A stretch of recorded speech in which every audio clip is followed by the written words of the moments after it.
The kindergarten where our daughter was caught on fire.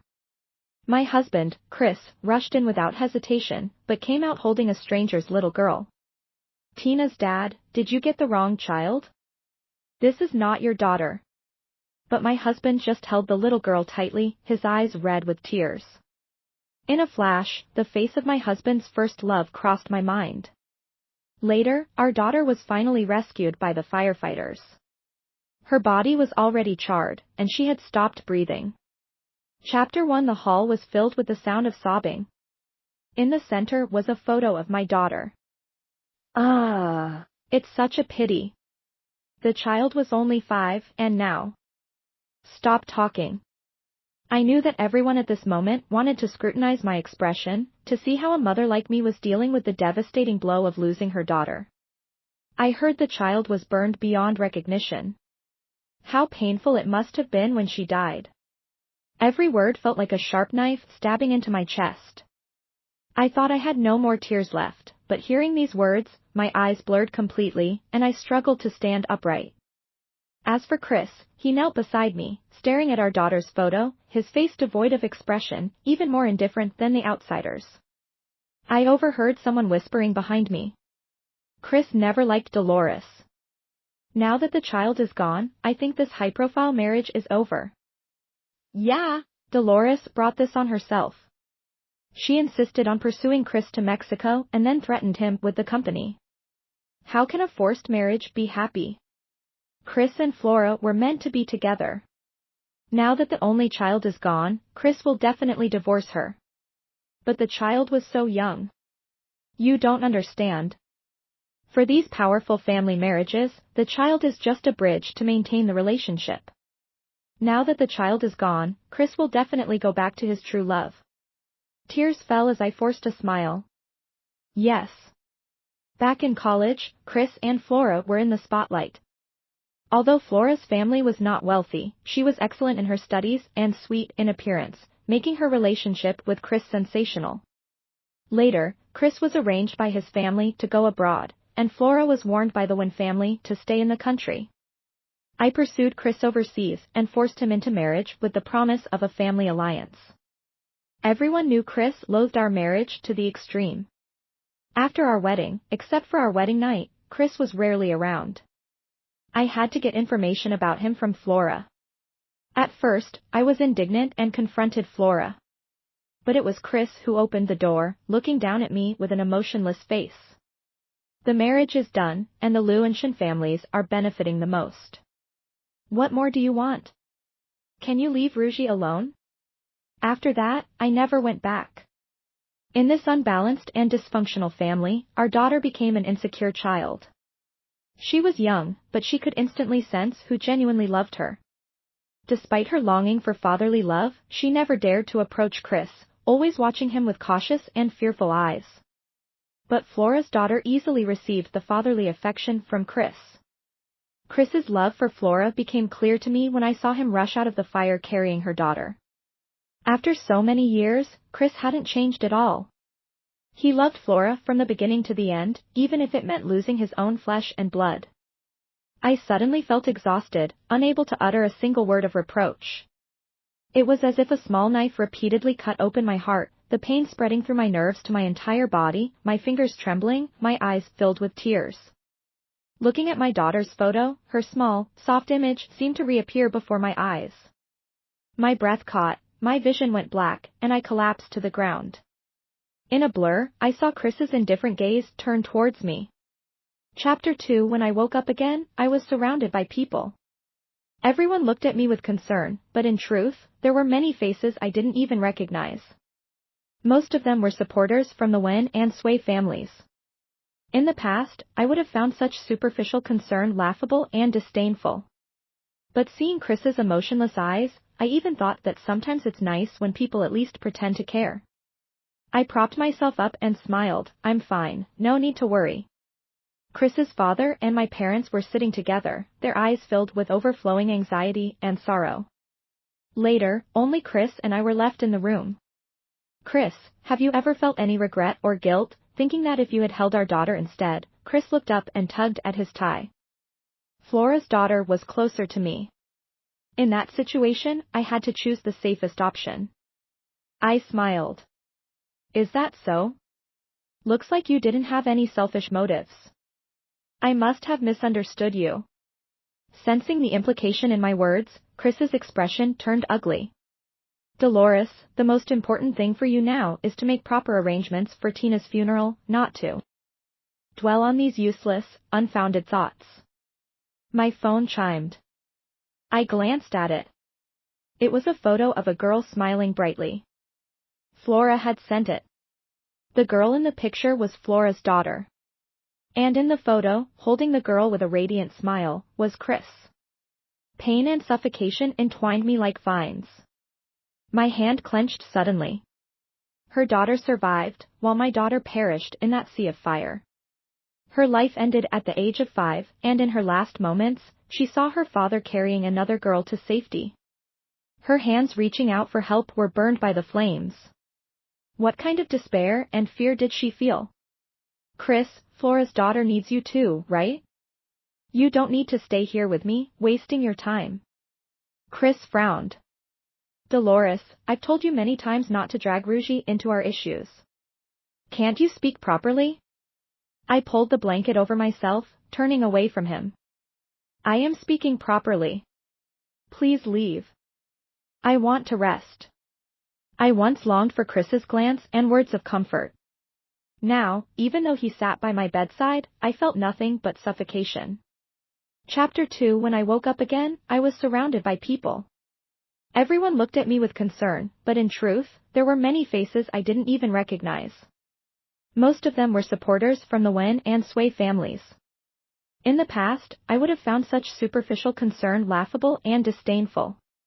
But seeing Chris's emotionless eyes, I even thought that sometimes it's nice when people at least pretend to care. I propped myself up and smiled. I'm fine, no need to worry. Chris's father and my parents were sitting together, their eyes filled with overflowing anxiety and sorrow. Later, only Chris and I were left in the room. Chris, have you ever felt any regret or guilt, thinking that if you had held our daughter instead? Chris looked up and tugged at his tie. Flora's daughter was closer to me. In that situation, I had to choose the safest option. I smiled. Is that so? Looks like you didn't have any selfish motives. I must have misunderstood you. Sensing the implication in my words, Chris's expression turned ugly. Dolores, the most important thing for you now is to make proper arrangements for Tina's funeral, not to dwell on these useless, unfounded thoughts. My phone chimed. I glanced at it. It was a photo of a girl smiling brightly. Flora had sent it. The girl in the picture was Flora's daughter. And in the photo, holding the girl with a radiant smile, was Chris. Pain and suffocation entwined me like vines. My hand clenched suddenly. Her daughter survived, while my daughter perished in that sea of fire. Her life ended at the age of 5, and in her last moments, she saw her father carrying another girl to safety. Her hands reaching out for help were burned by the flames. What kind of despair and fear did she feel? Chris, Flora's daughter needs you too, right? You don't need to stay here with me, wasting your time. Chris frowned. Dolores, I've told you many times not to drag Ruji into our issues. Can't you speak properly? I pulled the blanket over myself, turning away from him. I am speaking properly. Please leave. I want to rest. I once longed for Chris's glance and words of comfort. Now, even though he sat by my bedside, I felt nothing but suffocation. Chapter 3. After Tina's funeral was handled, Chris's good friend, Mateo, came to see me. When I was with Chris, Mateo never liked me. Unlike his friendly demeanor with others, he always avoided me. Where I was, he wasn't, and where he was, I wasn't. But Tina was particularly fond of him after she was born, and Mateo was more patient with her than Chris ever was. Now that he came, it was likely to question me, and I didn't want to face him. If you have something to say, just say it.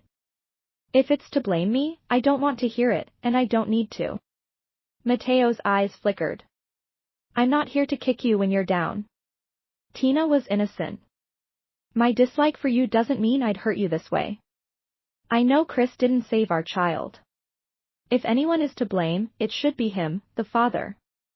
I sat on the couch, turning my head to look out the window. Ever since Tina's death, hearing Chris's name made me feel suffocated, with a heavy sense of powerlessness. All my past persistence for Chris had now become a joke, each memory silently mocking me. I just wanted to check how Tina's mother is doing, Mateo said softly. I looked up to meet his gaze. He added, also, as a concerned friend of Chris. I let out a laugh. Since that day, I hadn't seen Chris again, and now it was his friend expressing concern on his behalf. No need. We're getting divorced. What's the point of holding on to such a marriage? I once thought that having a child would make Chris focus on our family. My daughter never felt the fatherly love others had. Now, Tina is gone, and the pain of losing her made me fully realize how absurd this marriage was. A marriage that should have been supported by love. Flora's wrist gleamed warmly in the sunlight. I had seen it in Chris's study before. It was in a blue velvet gift box prominently displayed on the desk. I had picked it up with a smile, only to be scolded by Chris. Who said you could touch my things? Dolores, how many times do I have to tell you why I married you? Don't you have anything else to do? I closed the box and left the study without a word. So it was for Flora. I remembered when I first fell for Chris in college. I always liked to show my sincerity with money, almost obsessively pursuing Chris, high profile and flamboyant, always following him around. Back then, no one knew I was the heiress of the Sway family. Everyone just saw me as another wealthy suitor of Chris. I often tugged on his sleeve. Chris, do you have plans for lunch? Let's eat together, my treat. Do your friends want to join? I smiled at him. Chris would knock on my head. Are you rich or something? Treating everyone like this? I'd curl my lips. If I run out of money, can you cover me? At that time, I thought Chris genuinely liked me, so I let my feelings grow wildly, disregarding any rumors about Flora. I arrogantly didn't see any girl around him as a threat. Later, Chris's attitude toward me became more impatient and cold. Dolores, you should spend more time on yourself. After all, you'll have to take over your family's company someday, right? When a reporter exposed my identity, it caused quite a stir at school. I never thought Chris would use it as an excuse to avoid me. I smiled stiffly. Take over what? Are you angry? I should have told you, but I was afraid it would create a distance between us, he coldly interrupted. I don't care about that. What I mean is, don't follow me around anymore. As I was about to follow him, Flora linked her arm through his.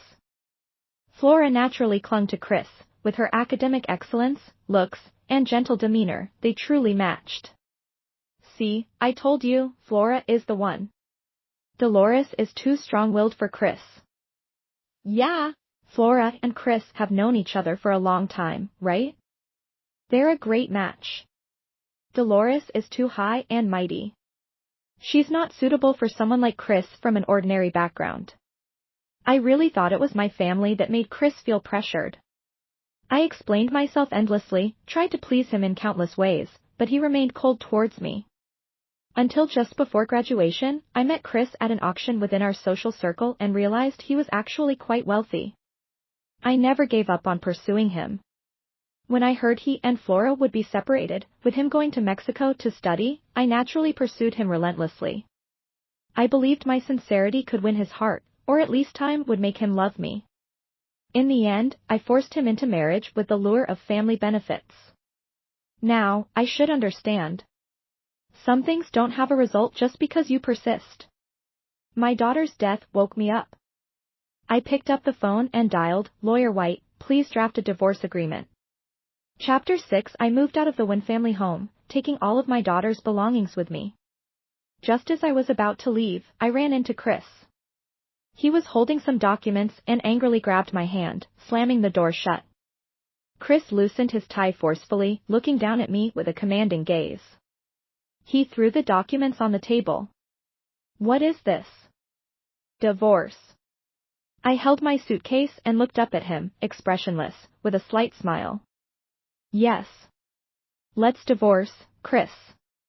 All these years, I've wronged you, keeping you tied to me because of what happened back then. But I have been punished too. I have lost my daughter. Chris's jaw tightened. He spoke in a cold tone. Is this another one of your tricks, Dolores? Are you trying to make me change my mind by retreating? Mentioning the past, Chris clenched his fist. Do you think an apology can erase what happened back then? I don't want to talk about it. Anyway, I don't want to hear it. I don't agree to the divorce, and you need to calm down. Stop bringing me these ridiculous agreements. Tears started falling from my eyes in large drops. Even I was surprised, not knowing where these emotions were coming from. I suppressed the suffocating feeling in my chest, speaking slowly. I've stubbornly clung to you all this time, Chris. I've realized my mistake. I'm letting you go. You can be with Flora. I will take the blame upon myself, so no one will stand in your way. Is that okay? Chris stared at me for a long time. After a prolonged silence, he seemed to smile. Dolores, I'll ask you one last time. Do you really want a divorce? I nodded without hesitation. Fine. Divorce it is. I gave you a chance. Dolores, if you ever come back to me, I'll only look down on you. With sharp strokes, he signed the divorce papers and walked away. Chapter 7. Flora came to see me. She brought her daughter and carried a fruit basket. Dolores, long time no see. Indeed, it had been a long time. Since I went to Mexico with Chris, I hadn't seen Flora. Back then, when I heard people say that Chris liked Flora, I had gone to confront her. Flora, are you dating Chris? Flora smiled at me. I'm not comfortable answering that, sorry. I smiled. Then I'll assume there's nothing between you two. Flora's expression stiffened. She forced a smile. Miss Sue can think that way, but others might not. Besides, you've been pursuing aging for so long. If there was a chance for you two, wouldn't it have happened by now? If he really liked you, why would he let the rumors about us persist? I pretended not to catch Flora's insinuation. It doesn't matter. As long as you're not together, I still have a chance. Looking back, I remembered my arrogance and confidence back then. Now it felt like a joke. Flora seemed to have shed her previously thin and frail appearance. Now she looked radiant and well-nourished, like a well-tended indoor flower. All these years, even after marrying me, Chris hadn't stopped caring for her. I had been thoroughly wrong. Dolores, I mean no harm. I came to advise you. I looked at her daughter's innocent face and felt a sharp pain. If my Tina were alive, she would be just as sweet and lovely. Just say what you want to say, Flora. Flora tucked her hair behind her ear. I know losing your child is painful, but Chris is suffering too. You kept him by your side for so many years, it's time to let him go. She stroked her daughter's head, almost as if provoking me. Don't you get it? The one who survived is my daughter, who has no blood relation to him. Flora's words stabbed my heart like a knife. Let us be, Dolores. He never loved you, and now you've lost your only bargaining chip. Why humiliate yourself? I coldly replied, my child was never a bargaining chip. If you keep mentioning my daughter, I won't mind throwing you out. Flora's face changed color.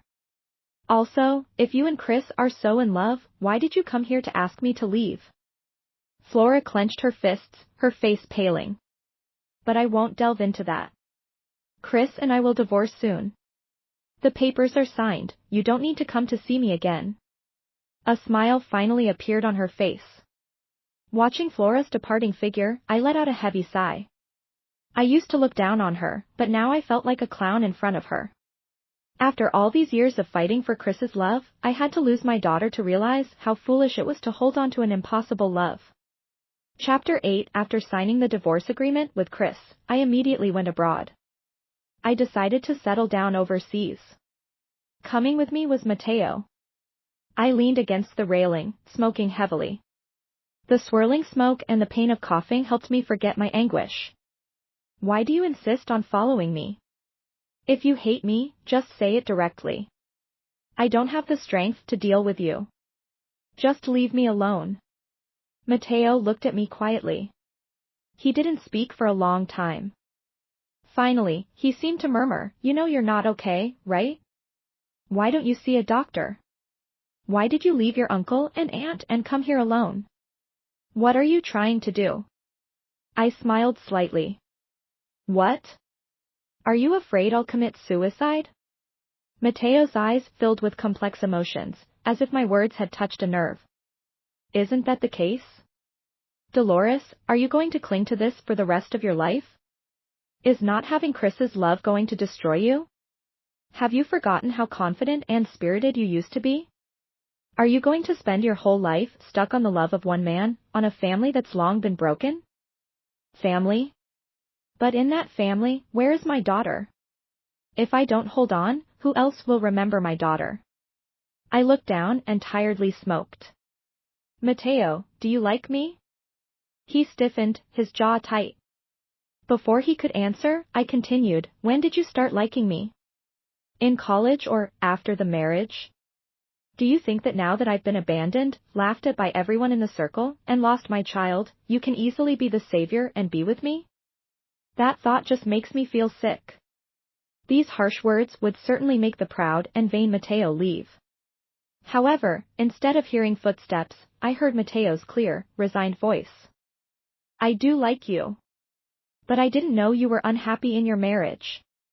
It was Tina, she said she hoped I could be her dad, that she rarely saw Chris at home but saw him picking up other kids at the kindergarten. Chris seldom came home, and your smile became less frequent. I was stunned. Tina? My daughter was so young. I never thought she would connect my happiness with Chris. I always told her, Tina misses Daddy. Daddy will be back in a few days. Daddy is just on a business trip. How could he not like Tina? Daddy will take us to the amusement park, and we'll invite Tina's friends, okay? My daughter would always hug my waist, leaning on me with utter dependence, softly saying, okay. Was such a young child comforting me? I covered my mouth with a trembling hand, tears instantly blurring my vision. Tina, I collapsed to the ground, the pain I had briefly forgotten overwhelming me. The river water sparkled before me, but my mind was filled with my daughter's delicate face. The breeze and air seemed to turn into tiny knives, intensifying my agony. I broke down, sobbing uncontrollably, pounding my chest in despair. My daughter. My Tina. Mommy is so sorry. Mateo held me in his arms, grasping my hands. Hit me, Dolores. Don't cry. Don't cry. Chapter 9. After returning home. While rummaging through my daughter's things, I accidentally found a letter I had written to Chris. Back then, when I was pursuing him, I tried every method and approach. I never did anything outrageous, I was always sincere and genuine. The letter had many pages, filled with my feelings for him. But later, the letter was returned to me untouched. It was Flora who handed it to me. Sorry, Dolores. Chris asked me to handle some trash for him, and when I saw your name on it, I thought I'd bring it to you. Prideful as I was, I couldn't stand Flora's mocking gaze.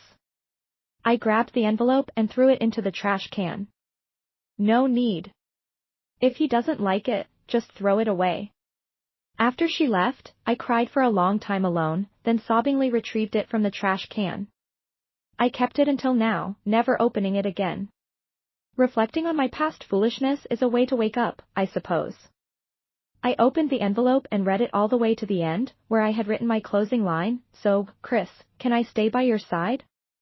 I scoffed and was about to throw it away when I noticed familiar handwriting on the back of the last page. It was Chris's handwriting. It read, Dolores, I will never like you. Don't hurt yourself. There's no need to waste your time on me. If I had seen that back then, would I have hesitated for a moment? Would it have prevented my current fate? I decided not to dwell on it. I took out my daughter's clothes and toys and placed them beside me. I couldn't find her favorite music box, likely left at the Wen's house. I was about to call Chris.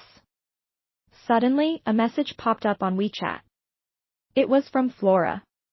In the photo, Flora's daughter and Chris were sitting face to face. Chris was smiling, and the girl was holding Tina's music box while Chris gently patted her head. Feeling a lump in my chest, I dialed Chris's number. Chris's clear voice came through the phone. I told you, Dolores, I'll only look down on you. If you're trying to get back together with me, I interrupted Chris, give me back my daughter's music box. What music box? The music box Flora's daughter is holding. Chris paused. It's just a music box. You took so many of Tina's things. This child likes it, so I let her play with it. I took a deep breath. That's my daughter's thing, Chris. You can't just give it away. You don't have the right. Fine, if you want it, come get it yourself.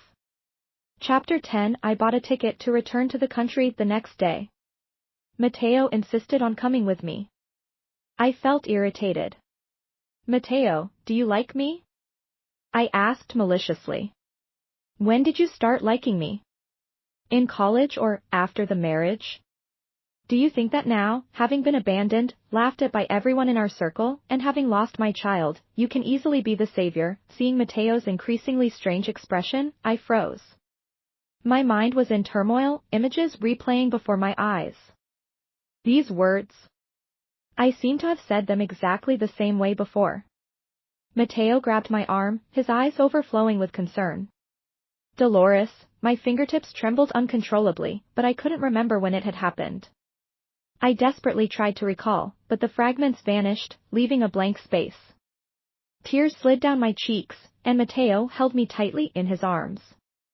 We're going to the hospital. We're going now. Chapter 11. Dissociative amnesia and severe depression. I stared at the diagnosis slip for a long time. I tried to curl my lips into a mocking smile, but it felt as if I had no strength left. Mateo held my hand tightly, more anxious than I was. We'll get treatment, okay? Let's do it for Tina. A flicker of light appeared in my eyes as I recalled the times Mateo came to take Tina out to play. Uncle, can we ask Mommy to come with us? I want the three of us to go out and play. Mateo would usually glance at me without any emotion and then gently pinch Tina's cheek. Your mommy doesn't really want to go out. Uncle will take you, and we'll have even more fun, okay? Back then, I never delved into Mateo's gaze. Now that I think about it, it seemed the same as before. His eyes always carried a hint of probing, nervousness, and gentleness. I nodded. Okay. Chapter 12. Dissociative amnesia was worse than I thought. That day, it was raining. Mateo and I were out for a walk, the light drizzle turned into a downpour, and we took shelter under a pavilion. In a daze, I suddenly remembered something and grabbed Mateo's hand. It's all your fault. You insisted on taking me out, and I forgot to pick up Tina. Mateo's expression froze, his eyes trembling for a moment. Dolores, where are you going to pick up Tina? I frowned and shook him off. What do you mean, where? I brought Tina to Germany to play and left her with the Smiths, don't you remember? Mateo tightly gripped my hand, his face contorted with pain. Dolores, you're sick. Tina is gone. What are you talking about? Mateo, you're the one who's sick. A car sped by. A black-haired girl came into my view. Her eyes darted around in panic.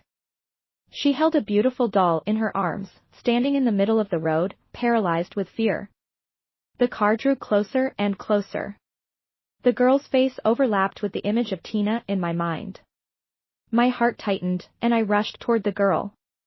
Tina. The car brushed past my arm, leaving a bloody wound on my elbow. The girl screamed and cried, and I finally saw her face clearly. She had an Asian face, but she wasn't Tina. The girl was quickly taken away by her parents. Mateo knelt beside me, his suit soaked through, his hair dripping wet. He held me tightly in his arms. His voice seemed to break. Dolly. Dolly, leaning against Mateo, I felt exhausted, placing my hand on his arm. I remember now. Tina. Tina is gone. Chapter 13. When I woke up again, I was lying in a hospital bed. I frowned and rubbed my forehead. I felt sore all over. The room was empty, but I could hear arguing outside the door. I threw back the covers, stood up, and walked closer. A familiar voice reached me. Mateo, what do you mean? Do I need your permission to see Dolores? You're divorced now, you have no relationship with her anymore. I'm still her ex-husband, someone who lived with her for many years. The man's voice was low and angry. Step aside. I don't want to argue about your relationship. I just need to know why she's in the hospital and how she's doing. Chris, you're marrying Flora, right? Do you think she wants to see you now? My affairs with anyone are none of your business, Mateo. If you insist on blocking me, I need to ask how long have you been coveting Dolores?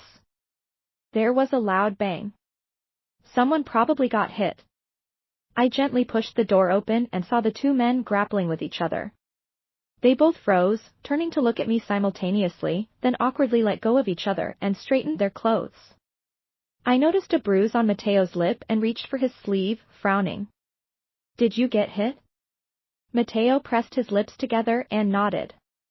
The man opposite, called Chris, was staring at me intently.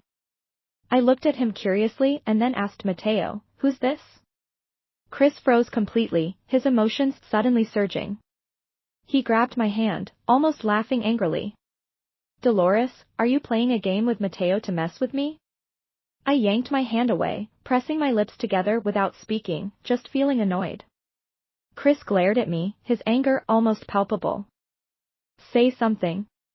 Mateo stepped in front of me protectively, speaking calmly, do you know why she's in the hospital? Chris stiffened abruptly. Dissociative amnesia. She forgets traumatic events. Chris, she's forgotten you but remembers me. Chris's pupils constricted, and he looked at me, his eyes fixed. How could she forget me? I interrupted their conversation. Mateo, accompany me inside. My back hurts a bit, probably from yesterday's impact. Mateo nodded. Chris grabbed my arm. Dolly. Dolores, I'm not marrying Flora, and I didn't throw away the things you left at home. I can help you with your treatment, anyway, I have less work recently. I kept our daughter's music box, waiting for you to come back. Without looking back, I entered the room. Sorry, I don't remember you now. Let's talk about this when I do. I knew the man behind me hadn't left. I felt his gaze on me like a thorn in my back, long and unrelenting. Chapter 14. I still remember. I looked up at Mateo. Those words I said to Chris were just a pretense, I didn't want to get entangled with him anymore. Mateo gently ruffled my hair. I know. I was stunned for a moment, then recalled Chris's expression earlier. After knowing about my illness, he seemed quite anxious. When we first got married, I would look forward to him coming home every day. But he was always spending time with Flora. I often pretended to be sick to trick him into coming back. All I got was, Dolores, just hold on. If you die at home, I'll just have someone carry your body out. Later, even if I was really sick, I wouldn't get a single concerned look from him. Only Tina would grasp my hand with her little fingers, pressing her soft cheek against mine, gently calling me mommy. Tears streamed down as I thought of Tina. All I felt was endless heartache and pain. What mother can live peacefully in the world after losing her daughter? I can't, and I don't know how to. Chapter 15. My amnesia and depression have somewhat improved. But I often dream about the day my daughter left. She cried for help in the fire, desperately calling for her father, only to watch her body burn and melt in the flames while her father carried someone else's daughter to safety. Tina used to love watching cartoons. The educational stories in them always made her ask many questions. She once asked me, Mommy, if I get sick, will you protect me? Our Tina won't get sick, but if you do, Mommy will definitely protect and take care of you. What about Daddy? Daddy. Daddy will surely protect you too. No matter when. In the end, the scenes in my dreams would change, transforming into Tina laughing and jumping into my arms. But as soon as I reached out, she would suddenly disappear. I would wake up with a start, gasping for breath, tears streaming down my face. Tina. Will you blame Mommy? It's Mommy's fault. I'm sorry, my dear. Chapter 16. Flora called me over a dozen times. I finally picked up. What's the matter? She sounded frantic and accusatory. Chris was in a car accident. I gripped the phone tightly. So what? What does that have to do with me? Do you want me to go see him? Flora took a deep breath. Dolores, I know you resent him for not being able to save your daughter, but now he's on the verge of death. If you have any conscience left, you should come back and see him. I didn't hit him. Even if I did, I wouldn't have that kind of conscience. But he went racing because he found out about your illness. He deliberately crashed into the mountainside, and he might not survive. There was a long silence on the phone. I could hear Flora's sobs on the other end. Dolores, I never should have fought with you. Chris never loved me, I frowned. Flora continued, do you know why I could take advantage of the situation in college? Do you know why, no matter how much you tried, you could never win Chris's love? Have you ever thought about your identity? Dolores, your mother once held the position of the company president. Did you know that? And the person who competed for the same position and died the same year was Chris's mother, Deborah. I tightened my grip on the phone. What do you mean? Are you saying my mother caused Chris's mother's death because of the job? Flora's voice was urgent. In any case, that's the reason Chris stayed by your side but always pushed you away. So this was why Chris always thought I prioritized personal gain and would stop at nothing. He even believed our daughter was a tool I used to keep him.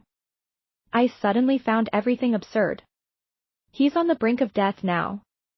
I hope you can come and see him. He's a victim too.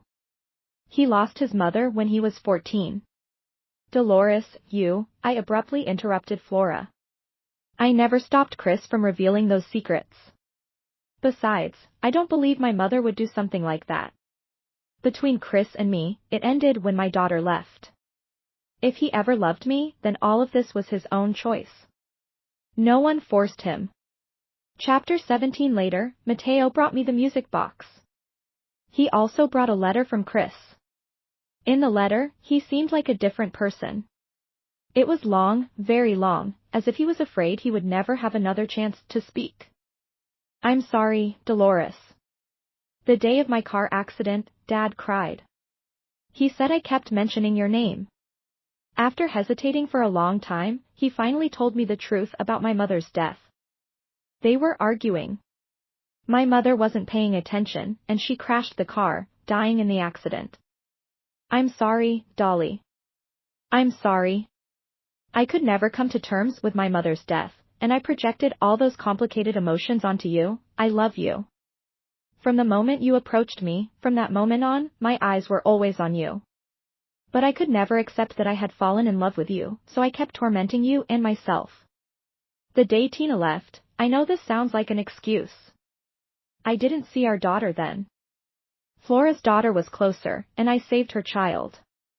The reason I was always close to Flora was because my mother was once helped by her parents.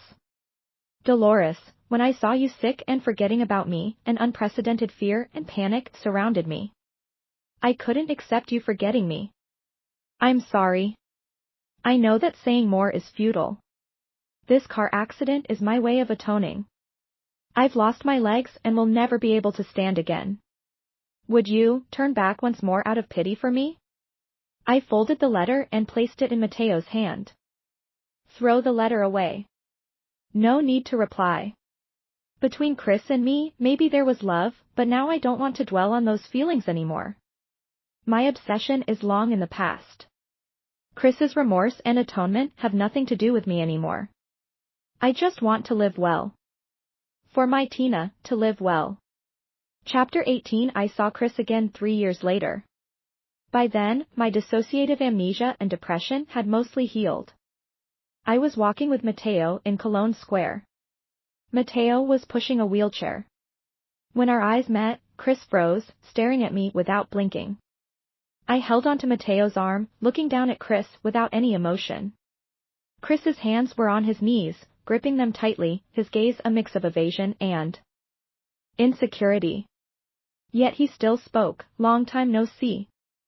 I nodded, "Long time no see. How have you been?" "Pretty well." Chris's eyes flickered, filled with guilt and regret. "Back then, that letter, let's not talk about the past.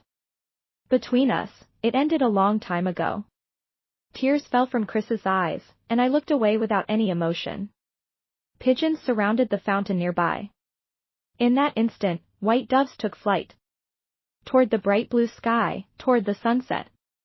Their fluttering tails reminded me of what my daughter once said. "Mommy, I want to be like a white dove too.